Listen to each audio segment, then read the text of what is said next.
Well, hi there. Welcome to Talking Boxing. First impromptu episode tonight, so we're not quite sure how it's going to go.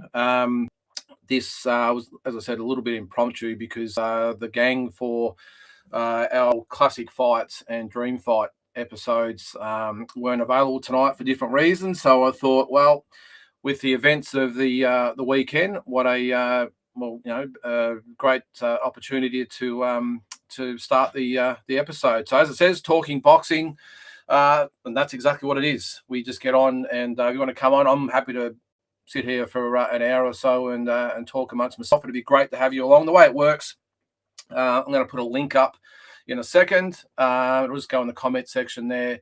All you got to do is click on it, put in your details. You come into a waiting room, and then we'll bring you on for a chat. So no matter what's on your mind, it doesn't really matter what it is. Come on, and whether it's the fight from the weekend with Tim or Ebony Bridges or Sky Nicholson or the Warrington Martinez fight, whatever. Just come on and have a chat. Might be some upcoming fights, no matter what it is. So we need your input. This is your show.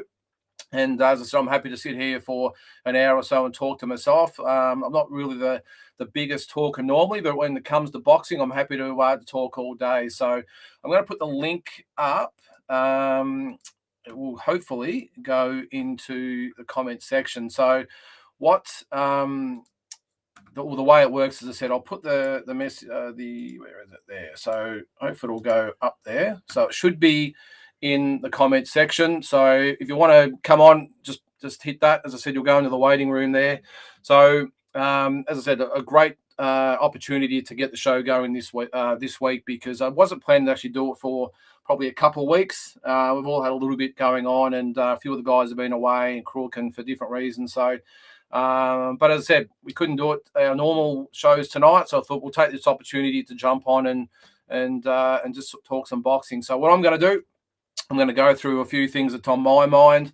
If you want to come on, as I said, click the link, come on and look, whether it's you want to discuss what's happened on the weekend or any other thing, come on, or maybe you just want to have a bit of a crack at us for some of the dream fights we've had or some other comments that we've made on the show. But no matter what it is, that's what it says. It's a very basic title, Talking Boxing. Come on and have your say. So the link is there. So click on it. Come on in. I'm going to get started with some stuff that's on my mind at the moment, and that is obviously what a weekend to come on with Tim Tszyu. So I don't know, where do I start with Tim? What a performance! Look, I don't think it was his greatest performance. I will say I don't think they would be overly happy with the performance in relation to some of the other fights that he's had, but I think you've got to take it in context. This guy's gone over there. I think they said he's the first Aussie to be a main event over there that's not a world title fight. So he's gone over there. Massive expectations on him.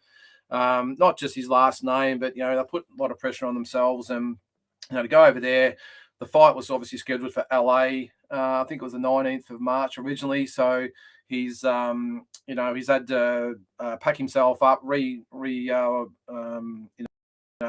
calculate everything in his head, start his training camp to get back on track. But to go over there, cold weather, LA would have been a lot different than Minnesota, of course, or Minneapolis, wherever it was. Got to say, I love the venue, the Armory. Thought it was pretty cool. Looked good on TV anyway, so it'll be interesting to hear from some of the guys that were there. Excuse me, when they get back. And it was actually great to have a lot of guys over there. I know Shannon O'Connell was there. So Joseph Goodall had a good win on the undercard as well. So Liam Wilson and his team are also there. So some good support. I'm sure there's some other Aussies there. I think I saw an Aussie flag in the crowd there. But yeah, so to go over there with all that hanging over him, he went to Mayweather's gym, and he had to spar Mayweather's guys, while he was there, which would have been pretty daunting because I've been to the Mayweather gym a few times and there's no mucking around there. You go in there and you're on your own. Get in there and it's not a spar, it's a fight. So so really well done for Tim to getting through that initially, and then obviously to go over there. And he obviously, I think in Vegas it was about 30 degrees or whatever it might be when he was there. And then to go to Minneapolis where it's I think -10 or -20 or whatever it was. So, but then to go over that, I've heard he was actually sick as well, which would have been hard. He struggled with his weight. So all that aside, just massive props to Tim. But I think, as I said, it's one of those instances where it's a matter of let's win this one and look good next time. And what I mean by that is, let's just get the job done, get the win by any means possible. Obviously, it didn't get off to the greatest start when he got dropped in the first round, but like a true champion, he got up, he dusted himself off, and I thought he handled it really well. And I must admit, Australian around the country watching at the time, my heart sank because I really thought that it was a solid punch. He hit the deck pretty hard, and the thing that's probably worried me a little bit, if you ever watched a lot of boxing or even football where they get out and the arms stretch out, and he actually did that when he first got hit, and I was really worried about that. So but he got up, he was composed. Luckily, the guy wasn't a massive puncher, big, strong guy, but not a massive puncher, and not a real aggressive fighter either. So he got through it okay. Just rejigged everything in between rounds, although his corner were great. They were so calm and collected, and I thought fantastic. So Tim, yep, fantastic. To run through the fight itself, as I said, I thought 10-8 round for starters for Tim. For Terrell Gaucher, I think it is. I think I've been pronouncing it Gaucher, but it's Gaucher. The 10-8 round. I think after that, though, out of the remaining 11 rounds, I thought he probably won, 9, maybe 10 of the remaining 11 rounds. But it wasn't easy. He got rocked a couple of times or hit with big shots, and I thought Gaucher, was coming on a couple of times. But Tim, just a true professional, and as I said, I was really happy for him that he just got through.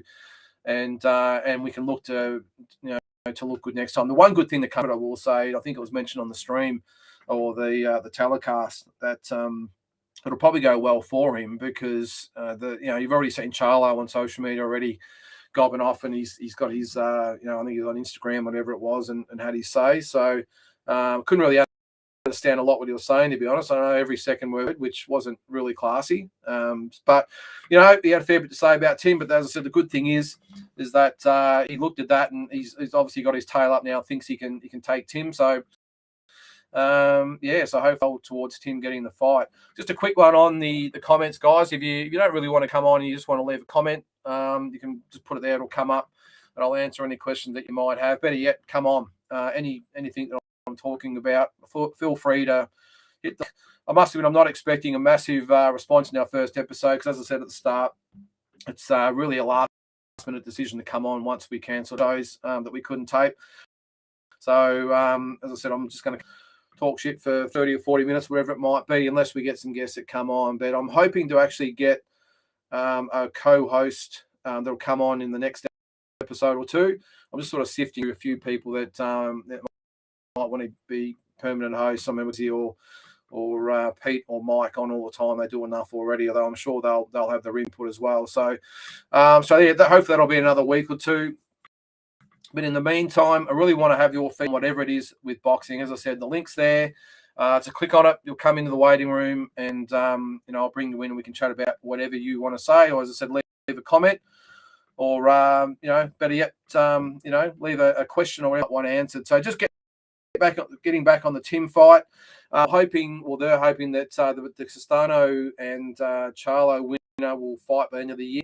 I'm a little bit dubious about that. These guys only seem to fight once a year, which is a little bit concerning. I've got a feeling that Tim might have another fight before then, and who knows, maybe even 2 fights. The money these guys are making these days, I suppose they only have to fight once a year, but I take my hat off to Tim because he fights every opportunity that he gets. And if he's got to wait till the end of the year, what is it now? It's only the end of March. You'll have another fight before the end of the year. I wouldn't say it's probably against the likes of a Terrell Gaucher. I think it might be someone a little bit more lower ranked than that, but you can't blame him. He's got a ranking to protect now. He's still number 1 with the WBO, of course. Who knows what will happen when the IBF, WBC, and WBA ratings come out? But you would think that he'd be top of the tree on most of those rankings. I can't believe though that Charlo is coming out saying they'll probably never fight. I don't understand that. Well, mate, he's the WBO number 1 contender, so you'll have to fight him or vacate. I've got a feeling that he knows that he's pretty likely to lose his title to Tim. I really think that Tim beats these guys. line. I could see why I would look at Tim and fancy the chances a little bit more. But we all know after having watched so much of Tim that he's capable of a lot more. I think he needs to work on a few things. That's probably what I will say about it. I think his head movement might be, I think sometimes you can learn the hard way, and I think he did learn the hard way when he got dropped in the first and in his own words, he faced adversity and overcome it. But I would like him to maybe move his head a little bit more. I don't like sometimes he pulls out of the contest with that, so good on him. I think it's a good opportunity to work on a few things after this, and as I said, get another fight in before he fights those guys, because the more rounds the better. I was actually one of the things on my thing to talk about. I was surprised about that Anthony's actually came out and said that he's not ready to fight for a world title. Well, I don't know how ready you have to be. He's had 21 fights now, 15 or 16 knockouts, whatever it is. I mean, this is coming from Anthony Mundine, who I think fought title after 10 or 12 fights. So if you're ready, you're ready. I mean, I can't understand why you would get offered a world title fight and knock it back because you think you're not ready. I mean, that's just ridiculous. If that was the case, Jenny would never have won his first world title after 6 fights. I mean, he pretty much come off about 30 amateur. I've been boxing, I think, 3 years by the time he got his world title fight, which is just even more ridiculous when you think about it. So he won after the title after 6 fights, and we all know the career he went on to.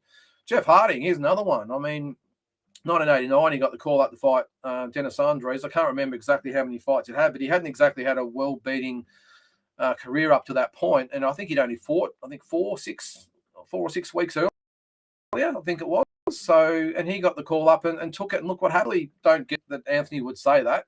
I think Tim is probably the most ready of any recent fighter that in memory that we've had, and that includes Jeff Horn and probably even George Cambodis. So, as I said, I don't understand that. Knowing Glenn Jennings and the rest of the team as well, I really can't see why they would hold him back or jump him in there if he's not ready. So, so a strange one on that one. But I see he got back from the airport or from overseas yesterday. He'll be back to the drawing board. I'm sure there'll be news coming out from the guys at No Limit and all that soon. But mate, I thought it was a great effort by Tim, as I said earlier. Not his greatest effort. Not his greatest performance, but again, one of those classic cases of, as I said, win this one and just look good next time. So congratulations to Tim and actually on his brother as well, Nikita. I think he's fighting on May the 6th. There's been a few rumours getting around about opponents at the moment, so that'll be interesting. He's going to be the main event again, which is surprising. I thought they would have maybe settled him into another big card and just let him find his way. But why not while he's hot? Keep him in there and keep him going. So interesting to hear what you have to say about Tim's show. We'll obviously cover that a lot more on Thursday night when we record our show. Looking forward to see what Tassie and Peter have to say. Tassie, I'm sure, would have spoken to Tim by now. They are mates, and Grant, Tassie talks to him often, so I'm sure that he'll bring all the goss. So the other one on the weekend was Ebony Bridges over. Was it Maria Cecilia Roman was her name? I didn't know anything about Cecilia Roman. I was surprised initially that Ebony got the first world title fight after, 4 fights.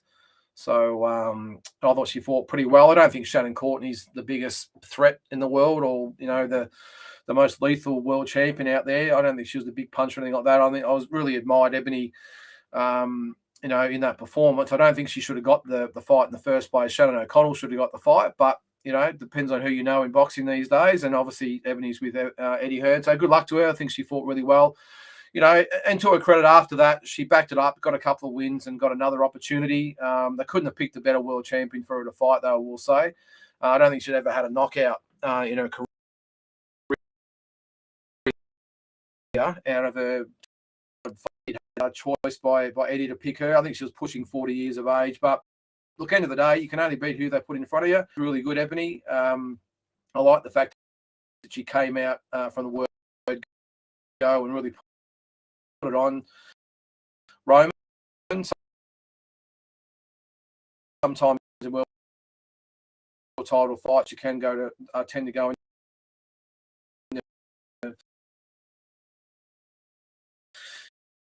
in your shoulder, a little bit. But I thought she fought really well.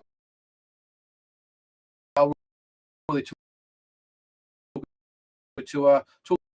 But if you did fade a little bit mid-fight period, seconds, I think especially, she's now a role model for a lot of young boxers, male and female. So, and I did see some social media stuff afterwards where I think there was one instance where she said to the haters to eat a dick. I mean, come on, Ebony, I don't think we really need to hear that. Again, maybe I'm an old fuddy-duddy, but I just think you've got to, again, this is one of our talking points on Thursday, keep it classy. You've just had a great win. You've just won the world title. Just conduct yourself a little bit of class, I thought. I can understand why she's a little bit dirty on the world, and she gets a lot of abuse for what she does at the weigh-in and, the stuff she wears or what she doesn't wear, I suppose. So I can understand that. She's copped a lot of flack because I think she's, flushes the boobs and gets what she wants. I think she's more than that. I think she's done a really good job of marketing herself. Again, I don't believe she should have got that world title fight after four fights, but credit to line herself as someone that could get her that fight. So good on her for that. But I don't know. And even Tim after his fight, I know it's a highly emotional time, and we've seen footy players do it, and I suppose all people from all codes do it. But I don't know. I just don't like to see it. I think it's a really important time to really keep the class going. And as I said with Ebony, I thought she was really good up to then. She was calm, she was collected, she was very well spoken. I thought she spoke really well, and then just to drop that at the end, I just think spoiled it. And another thing is social media. That's great. Go for it. A lot of these social media channels they have, or the podcast, whatever it might be, I know they're a little bit looser, and they tend to speak a little bit more freely, whatever else. But when you're on the actual broadcaster of the event and it's the official after-fight interview, I don't know. I just think maybe, just as I said, keep it clean, keep it classy. Tell me I'm getting old and tell me I'm past it and old-fashioned, whatever. But I don't know. I just like these guys are role models, and I just think they're better than that. So that's just my 2 cents. But speaking of any, the next thing I would rather or love for her to do, and I think it's going to happen, fight Shannon O'Connell. It's the best way to get the Australian fight fans on your side. I think a lot of Aussies probably have been one of the most vocal critics of her, which sent to the Aussie way, unfortunately, sometimes. But I think for her to get the credit for Australian boxing fans, fight Shannon O'Connell. You've taken her spot twice, and good on you for doing it. WBA fight with Shannon Courtney. Shannon was ranked number 1, was jumped over by those two girls to fight for the title. And this one, Shannon again was number 1 by the IBF, and has been again fight Roman. And I Shannon would have knocked Roman out within 5 rounds, is my opinion. But look, I'm a fan of Ebony. I think I admire what she's done, but I think, as I said, to get respect of all the Aussie fans. I know you probably don't care. You're over there. You got a massive following with the British boxing fans over there. Maybe you don't care, but if you want to get the fans on side, give Shannon a shot. And I think that would be massive for not just Australian boxing, but female boxing. 2 Aussies going at it for a world title. I think it would be fantastic. Again, I'll be interested to hear what you guys out there have to say. But I know Shannon's pretty vocal about it already. I haven't actually spoken to her because she's obviously over in the States at the moment, enjoying the well-earned break with the kids. But she has to be. It's the way you get things done these days. So, look, and I think they can make it happen. Now that Shannon's with no limit, she's got Glenn Jennings as her manager. I think there should be no reason why they can't get that done. The money shouldn't be an issue. I'm sure they can raise the funds. I'm not quite sure whether it's pay-per-view worthy in Australia, but give it its own fight on Fox Sports. I think it'd be massive, and as I said, I think it'd be great for Aussie boxing and female boxing. And whether you love it or hate it with female boxing, let's give it the platform. These girls work hard. As I said, whether you love it or you hate it, but you can't watch it. It's a bit like the AFLW, or I'm not sure the NRL have an equivalent. I'm sure they do. I think they do. But these girls sacrifice just as much work, just as hard. Give them their opportunity. So, if you're listening out there, no, or you're part of our viewership tonight, not, but give them that fight, because I think the Aussie fans would lap it up. The other girl on the weekend was Sky Nicholson. Really big raps on Sky as well. I thought she was awesome. Boxed really, really well. I'll probably like to see as she progresses down the pro ranks, where she gets away a little bit amateur style of the bouncing around and the hands down and the little, pity pat solid punches. But she'll get the gist of it. She's going to try for the Olympics, of course. So it's probably a tricky one. Do you tend to go more in the amateur style? I would hope she gets a little bit of both, but I'm really impressed with her. I think apart from Shannon O'Connell, once she retires, I think Sky Nicholson will be our preeminent female boxer. And that's a pretty bold statement when you think that Ebony's just won a title, Shanika Johnson fighting for a world title next month. But I think Sky Nicholson, even now, would beat both those girls. That's just my opinion. Even after two things, and Shanika Johnson. Maybe I'm wrong. Again, give us your opinion, or come on and have a yak about it, whatever it might be. But I think she's got the style, she's got the charisma. I'm not really stressed about the looks. I think we focus on that too much, but she's got that pedigree about her. And I think she's a real good prospect for Aussie boxing. I think she'll probably be the next in line after she's had about 6, 7, 8 fights. I'm really, really confident that she could fight for a world title and win it. So there you go. And that would then hopefully set up the fights with Ebony Bridges and Shanika Johnson. That'd be fantastic as well. And there's other fighters out there, of course. There's Taylor Robinson, a little bit heavier. Is Beck Hawker, but we've got some ripper girls at the moment. So really good time for Aussie boxing at the moment in the girls. So again, what's more on Thursday with the guys, because I'm interested to hear what they have to say as well. So, and of course, still on the world stuff is George Cambodis.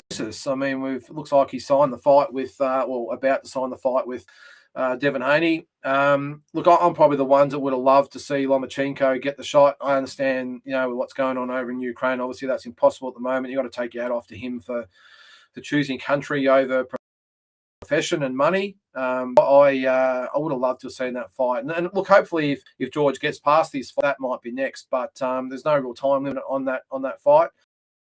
I've just got a feeling with the Haney fight. Look, it makes all the sense in the world. George wants all the belts. I think we all see in our minds he's the undisputed champion. I don't think there's any doubt about that. But I think he wants that official green belt. So. Look, I've just got a suspicion it might be a dull fight. Haney's not the most exciting fighter, and if he chooses to box George has got to chase him down. George is not a massive puncher either. His work rate's great. I think he'll have too much. That's going to be a real crowd pleaser. Whether they didn't care whether it was crowd pleaser or not, he just wanted the W. So. That's the way it is in pro boxing.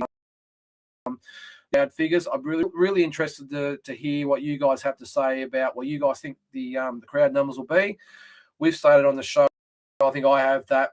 I've got a feeling it'll be maybe 30, maybe 35 tops if it's in Melbourne. I know it's not worthy of or it's worthy of a lot more than that amount of crowd. But I've just got a feeling that, knowing the boxing crowd, I just think they're going to get that amount of people there. I think if it was Lomachenko, it could have been 40, 45. But, I don't know. It'd be interesting to see how they promote it up and who actually promotes the fight. They'll probably need a local promoter on the ground so that'll be interesting. So we'll see what happens there. But what a card to be on. I've heard rumours that the Maloney brothers will be on the card as well. If Eddie Hearn promotes the fight, no doubt the Brock Jarvis will be on the card, and Dempsey McKean, and probably Ebony Bridges, which brings up the Shannon O'Connell fight again, and probably Sky Nicholson. So there'll be a massive, massive undercard, a massive show. But, as I said, the main event at this stage doesn't really whet the appetite. I hope I'm wrong, but time will tell. It'll be interesting too. I did see that the conditions that there's a 2-fight rematch clause, a 2-fight deal with Haney to come back to Australia, which was interesting to me that he didn't say, yes, I'll agree to a rematch, but it's got to be in the States if he wins. The rematch clause is that it will be in Australia, which is surprising. And the other question on that is, if he beats George convincingly, and he's got to come back and fight in Australia again, is the Australian public going to buy it? I don't think so. If it's a close fight or whatever it might be, maybe.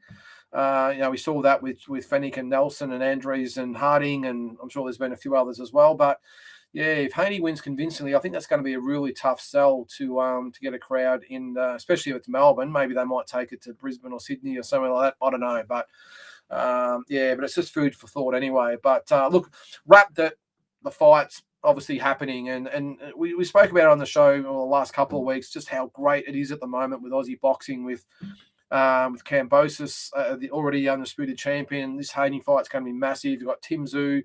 His fight will probably be in the States, which will be a little bit different, of course, but for the undisputed belts again. And again, we could have two undisputed world champions, which is just unbelievable when you think about it. Not just of any country, but Australia. We've always battled or punched above our weight when it comes to that. And maybe to have possibly two undisputed world champions is massive. And you throw in, we might have Ebony Bridges and Shanika Johnson in there as well. Jaya Pataya in there as well. Liam Parrow might be fighting for a world title. So I just think it's awesome. I struggle to keep up with the amount of titles we're fighting for. And the great thing is they're not paper titles; these are real titles. And I just think it's just, I don't think I've ever seen Australian boxing in this position ever. I'm not saying we've got the greatest talent pool of all time, but I just think the opportunities at the moment, and I suppose it's the perfect storm. You've got the No Limit and D&L in Australia, and then you've got the understudies or the others in Ace Boxing and Tasman Fighters. I like what Will Tomlinson's doing in Melbourne as well. So all these things are going on. Combine that with these fighters, the Aussie fighters signing with the top ranks and the match rooms, and Lou DiBella, of course, with George. So it's just the opportunities out there are massive. And what I love about it is that the Aussie fighters are actually stepping up. They're not getting opportunities and getting bowled over. They're actually stepping up and taking the chances. So who knows what will happen? So that's sort of the Aussie scene at the moment. See what's going on with some logos as well. This weekend, I think it is. So it's in Lakemba. So we've got Yusuf Dib. I'm not quite sure that one there. We'll move on. What's the next one? Probably Saturday, 2nd of April. That's in Geelong. That's Wildfighter. That'll be a really good show. Really impressed with what Will's doing out there at the moment.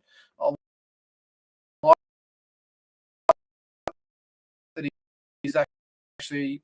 But I really like the fact that on his fight show, he had the studio. He had Jade Mitchell and Ben Damon, I think it was, or Barry Mike, one of them, in studio. I really love that. I love that he's bringing a little bit of a carnival type atmosphere to the whole thing, a little bit of theatre. So well done to him. But he's got Ben Mahoney and Lachlan Higgins. Should be a really good fight, that one. Lockie Higgins comes to fight. I think Ben Mahoney will have a bit too much class for Lockie and get the job done. But as I said, he comes to fight. Lockie, he's got a 7-3-1 record, but never Mahoney 11-0, so he'll be hard to beat one. I like the next one, Max Reeves, Antonio Francisco Caruso. So the Spartan, we've had Antonio on a few of my shows in the past, 4-1-1 record, so he'll be really good against Max Reeves. He's 3-0-1. I'm actually backing Caruso to win that fight if he's prepared well. And I know he's been in MMA for a little bit with what he's been doing lately, but I think, Caruso is a really good fighter, and he'll get the job over Max Reeves. Luke Gersbeck, good prospect, 1-0 against Jay Daly. He's 0-1-1, so we'll see you there. Don Concha, I think, is another good prospect, making his debut. Was supposed to fight Brody Pethrick, who got COVID, I think, and had to withdraw. He's fighting another debutant, Joe Darby. I don't know anything about him. Leo Fortune against Michael Cool on that card. So that don't really know much about those guys. But those top two fights, Ben Mahoney and Lachlan Higgins, will be a really good fight. And Max Reeves and Tony Caruso will be a ripper as well. So support the fight. That's in Geelong, down the peninsula. Or not the peninsula, sorry, I'll take that back. The other peninsula towards South Australia way. That's Geelong if you're from interstate. So it'd be good. I think that will be on Facebook Live as well in Ozboxing. So make sure you check that out as well.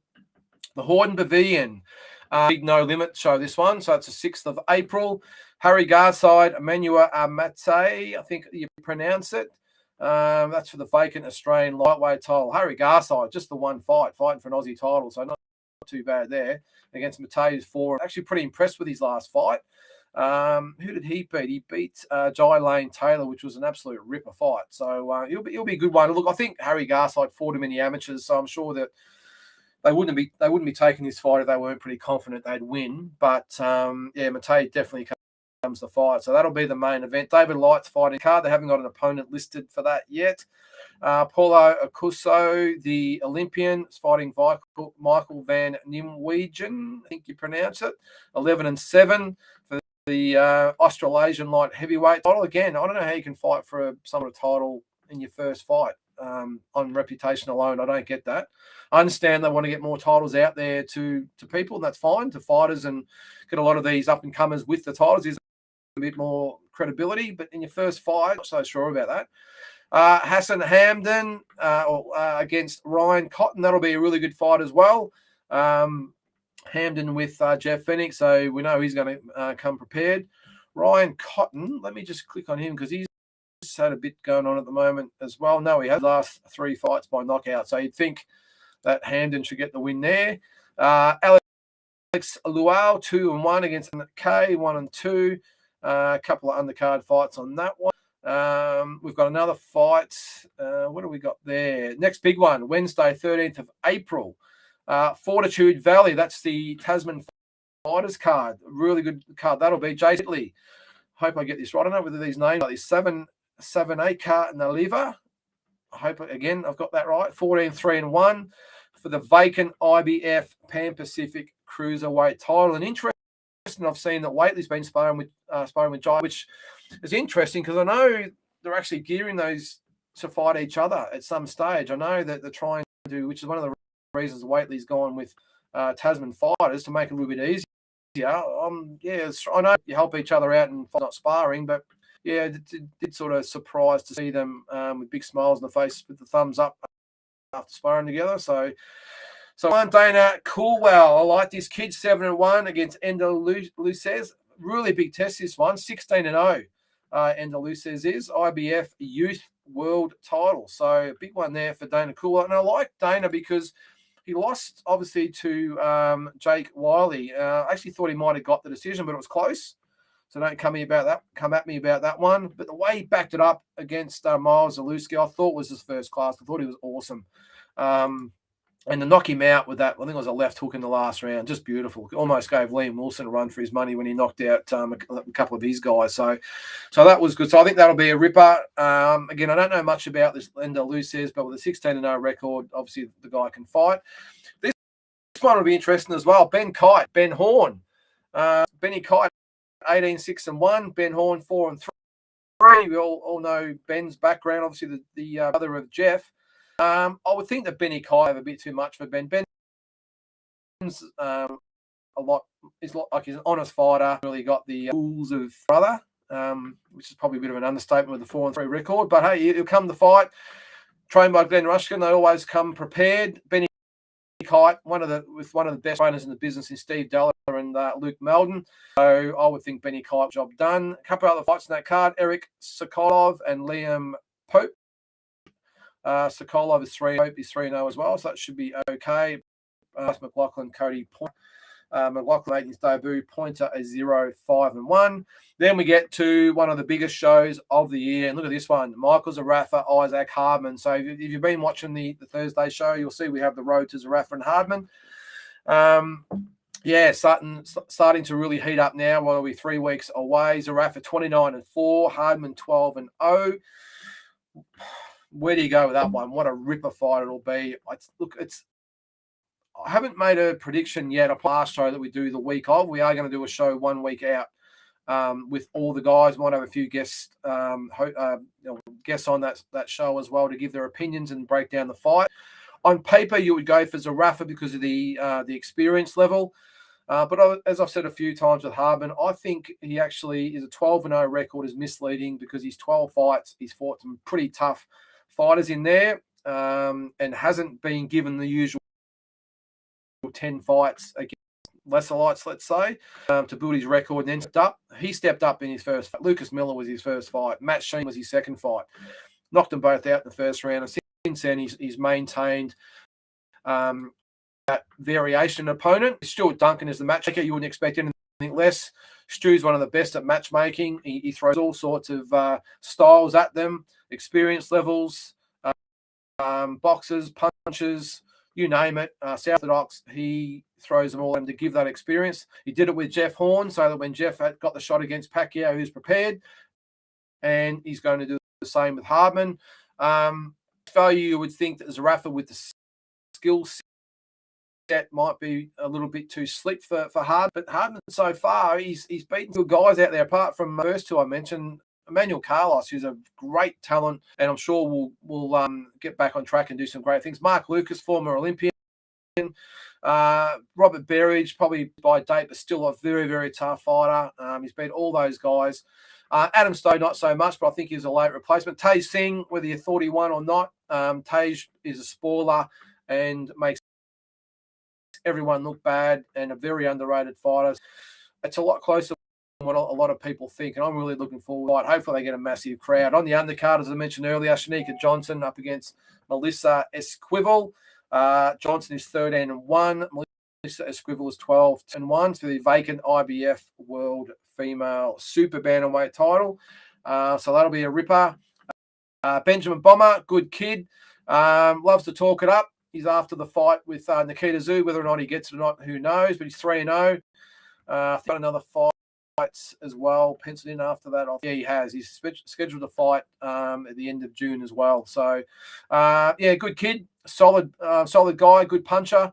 Be interesting to see whether they risk Nikita Tszyu against someone like Benjamin Bommer, or maybe they let that fight sort of stew for a year or two and then match them up together. Who knows?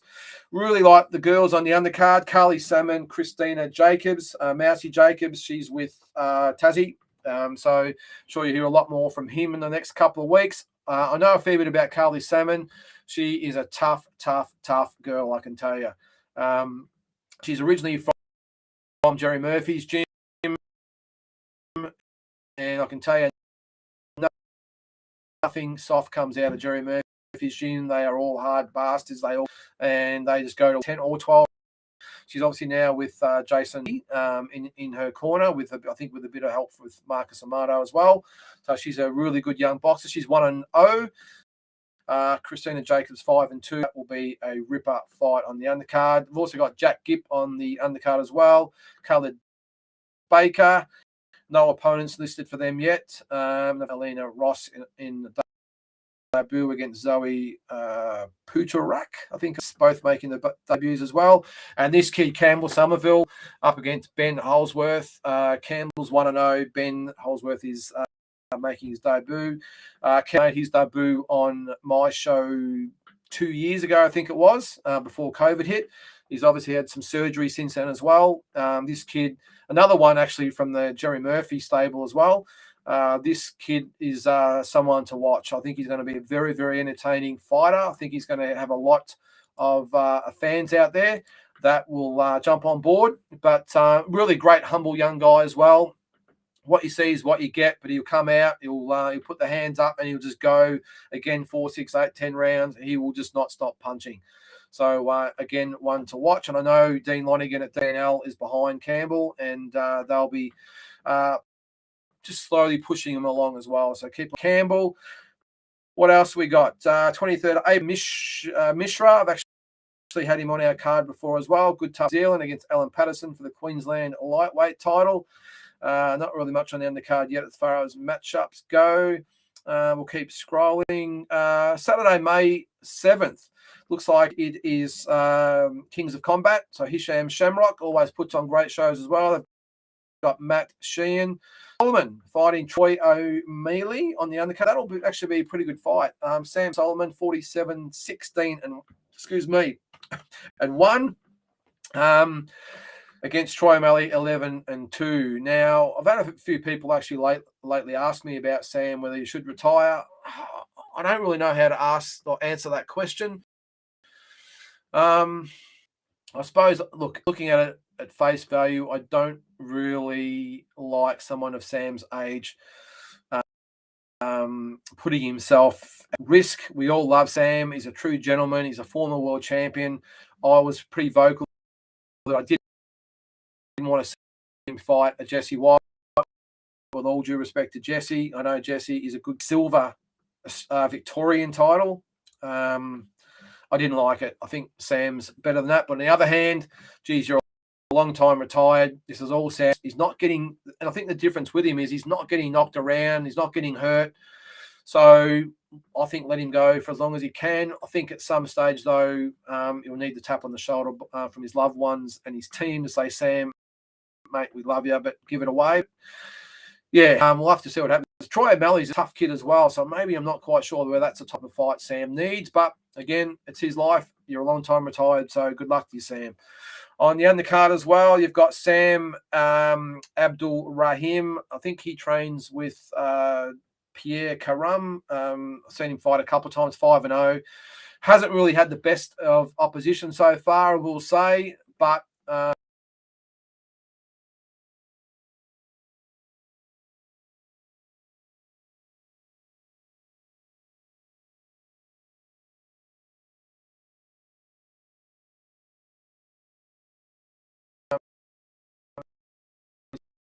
coming up some bigger things, but yeah, I think this looks like his first actual step up there. Peter Salsui on the undercard, good kid as well, or not really a kid, but 9-0-1. He's fought on our cards a couple of times. Really nice guy, so I'm sure he'll be one to look at as well, and probably one, I think. Sam, and also Sam might be a couple of fights I might actually see on some of the bigger shows down the track, the TV shows, because I think they're really crowd-pleasing fighters, and I think they'll give some of the names that are with some of those other guys a real good run for the money. So I'd like to see those guys get an opportunity. Jack Stevens, I don't know really much about him. Sean Thomas, Sean's still around at welterweight, 6-4. I think he might have been like a featherweight or something at one stage. So he's a welterweight. So good luck to Sean again. You're a long time retired, so keep going there. Then we go to the 11th of May, which is the D&L event, a pay-per-view. Marius Breedis and Jai Opataya. Look at that one. Breedis, 28-1. The only loss was to Uzik. Alexander Uzik, of course, who's now the heavyweight or co-heavyweight champion. Jai Opataya, 21-0. I think one of the best prospects, not that he's a prospect anymore, but one of the best talents to come out of Australia for as long as I can remember. This guy's got all the tools, so slick. He can punch, he can box. And look, don't get me wrong, probably a bit like when George Cambodis fought Teofimo Lopez, or when Tim Tszyu fights the Castano Charlo winner. He's picked the #1 cruiserweight champion to go for. So no matter what happens, it won't hinder him whatsoever. If he does lose, I'm sure that he'll give the type of performance where he'll be back and get another shot. If he wins, well, the world's his oyster. So great opportunity for Jai. I think he can do the job. I really do. This guy is a unique talent. I think he's done the apprenticeship, 21 fights. I think he can get the job done. On the undercard, Justice Huni, Kiki Toa Luteri. Again, hopefully I've got that right. 7-1-2. The tally is Justice Huni is 5-0. I think it's just another stepping stone for Justice, to be honest. I think they're at a stage now where they're not going to risk too many risks for him. Again, they'll throw tough guys at him, guys that will improve his experience, but guys who probably aren't necessarily a big risk to beat Justice. So I think it'll be a tough one, but Justice for the win there. I really like the undercard fight with this one, Faris Chevalier against Connor Wallace. This will be a ripper. If you don't know much about these guys, make sure you watch. Chevalier's not a big puncher, tends to outbox guys, but really, really slick. Connor Wallace, an Irish guy, Irish fighter with Steve Dalla and Luke Melden. He will take it right up to Chevalier. I think that'll be a ripper. Joel Camilleri in the rematch against Cohen Mazudia. Kama KO, 22-7-1. Always entertaining. We love Joel. Against Mazudia, who beat Kamakeo last year. He's 9-2. I think Joel will learn from this one and get the job done. I thought he was very lethargic in that last fight. I think he went in almost expecting that just to go through the motions and get the win. Didn't happen, of course. Mazzuti fought a really, really good fight, but I think Joel will get the job done in the rematch. And Taylor Robinson, who I'm a big fan of as well as an up-and-coming female boxer in this country, against Yoselin Fernandez. Taylor's 4-1. Fernandez is 11. Show a couple of weeks ago. I'm really interested to see what Fernandez is like. But he's got 11-1 record. Looks good on paper.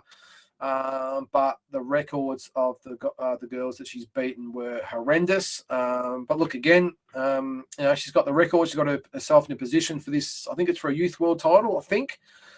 So hopefully she comes and gives Taylor a good fight, because I think Taylor can be a really good fighter down the track. What do we got? Shows 14th of May in Queensland on the Gold Coast. Looks like Dee Hobbs headlining that one. Melbourne Pavilion on the 21st of May. Kane Watts, Daniel Russell on that one. A heap of fighters on the card there. Always good shows at the Pavilion.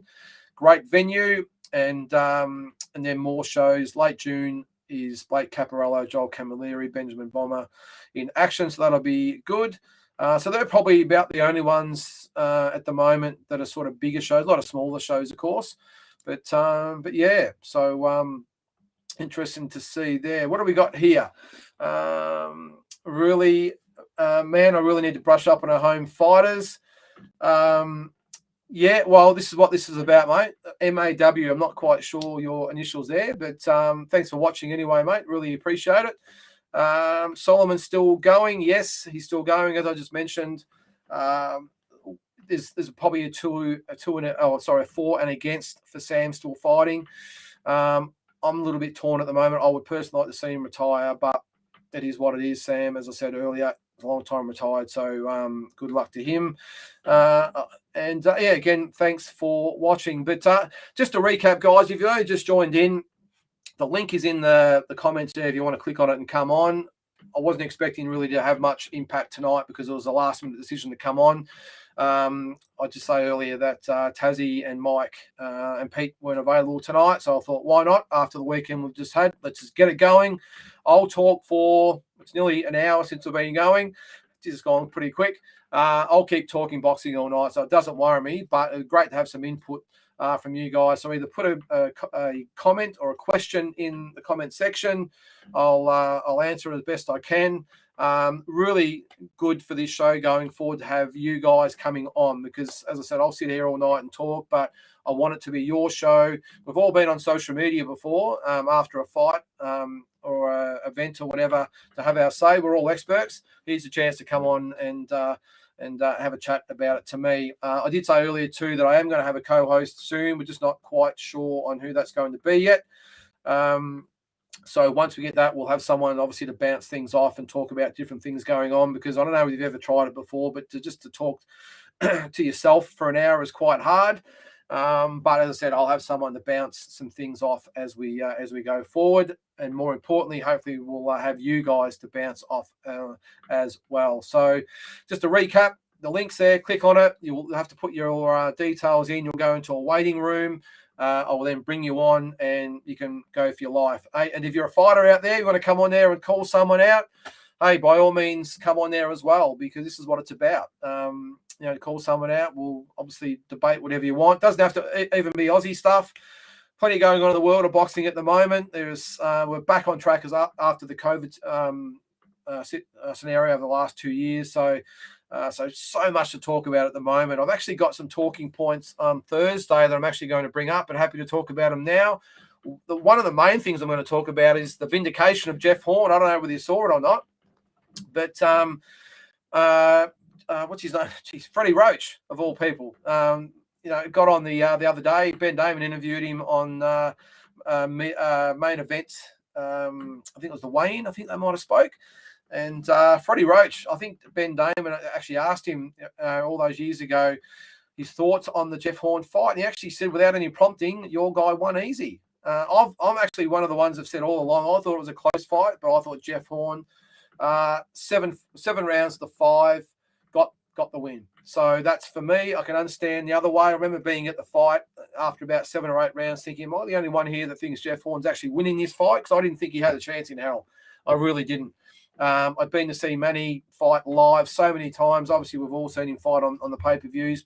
To see him live and then to see Jeff Horn fight live, I thought that Manny would have way too much for him. I remember I was lucky enough to have lunch, be part of a lunch with a lot of people with Justin Fortune. Justin Fortune said the only hope Jeff Horn had was if Manny tripped up the steps getting into the ring and done his knee or something like that. So that's how confident they were. But Freddie Roach, and that's what I love about Freddie. He actually said that Jeff got the win. No complaints from their end. So what do you think? Is it vindication or it's Freddie Roach has been polite to Ben Damon? Another question up there, Liam Paro for vacant WBO super lightweight title.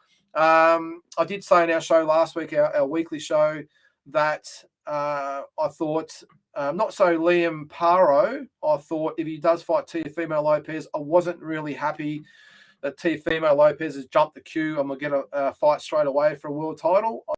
Liam Paro should fight someone else, but look, in this day and age, boxing, it's all about business, isn't it? So I think Liam Paro, I think, if I'm honest, I'll take my Aussie hat off. I think Teofimo Lopez might be a little bit too much for Paro at this stage. I would love to have seen Paro maybe fight.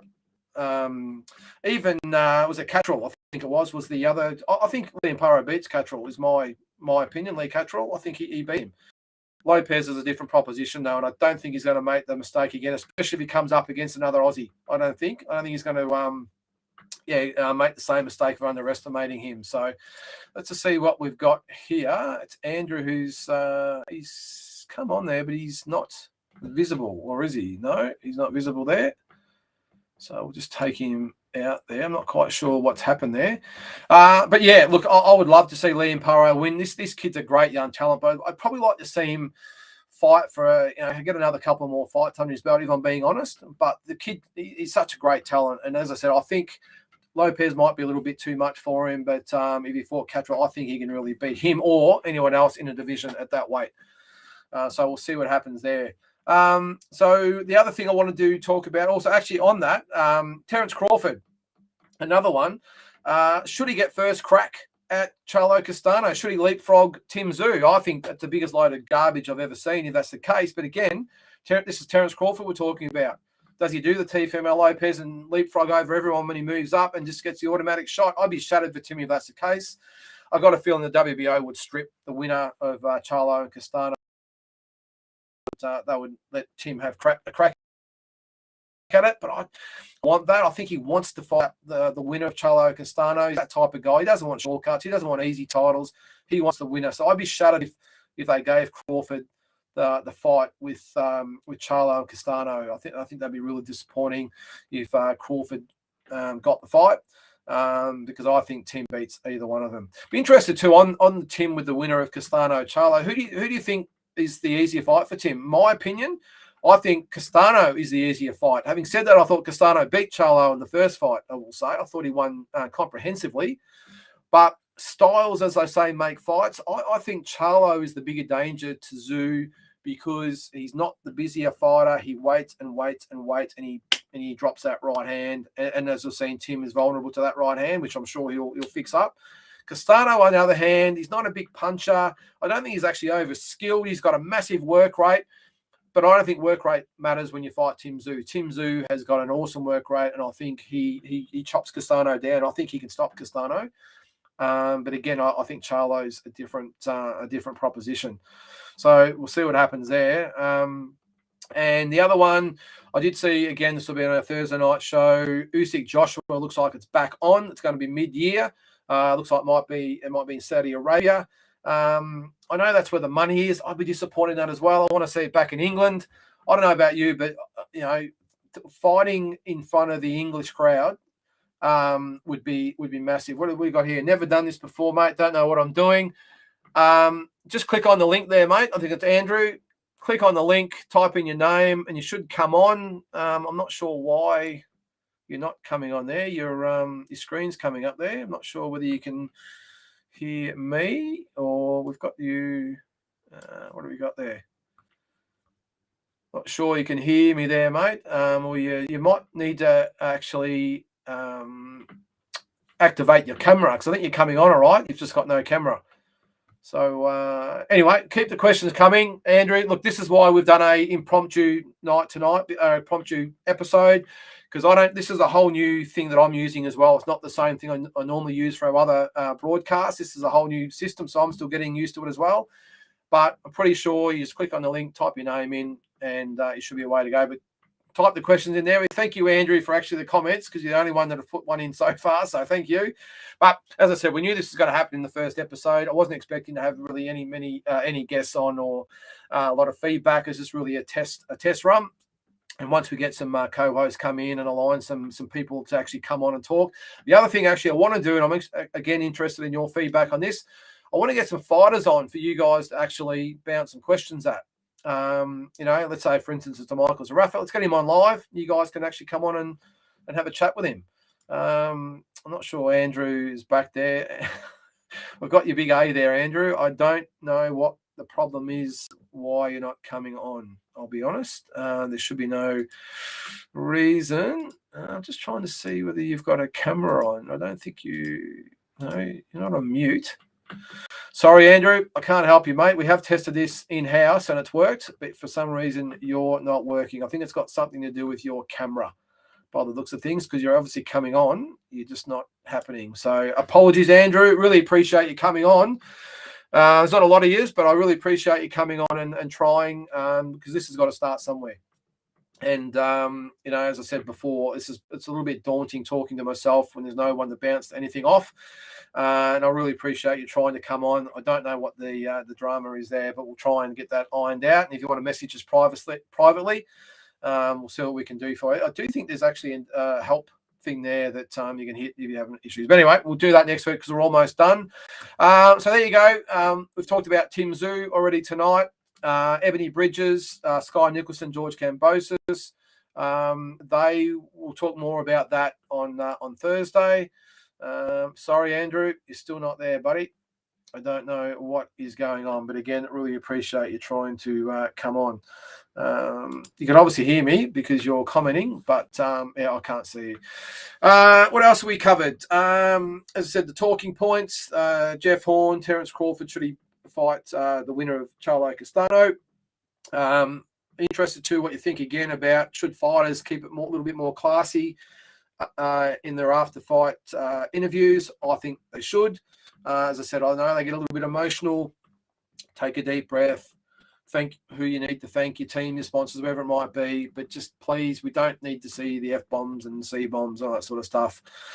So that was it. And we've gone over the upcoming schedule. So, so we'll try it. I think we're going to go on a Monday night going forward, probably about 7:30. So I'll probably we'll pencil in an hour and we'll just keep going for as long as it is. But just to recap again, the title of the show is exactly what it is. It's Talking Boxing. We go in, there's no script. We might have some points we want to go across, but there's no script, there's no slides, there's no highlights at this stage anyway.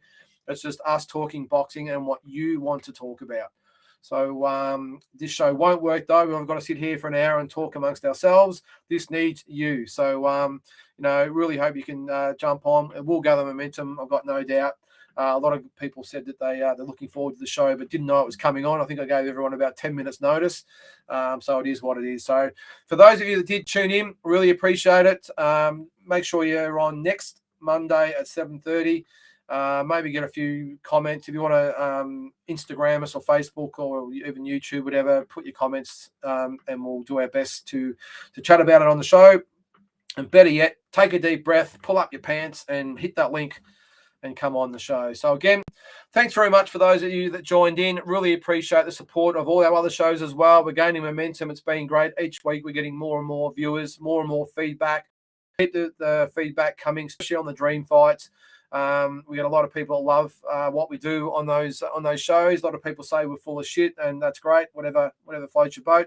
That's what it's about. But these shows don't work without your input. So thanks very much. Make sure you like us on Instagram, Facebook, YouTube, all the platforms out there. And better yet, come on and have your say. So see you next week. Really enjoyed your company, the few of you that joined in, and look forward to next week's episode.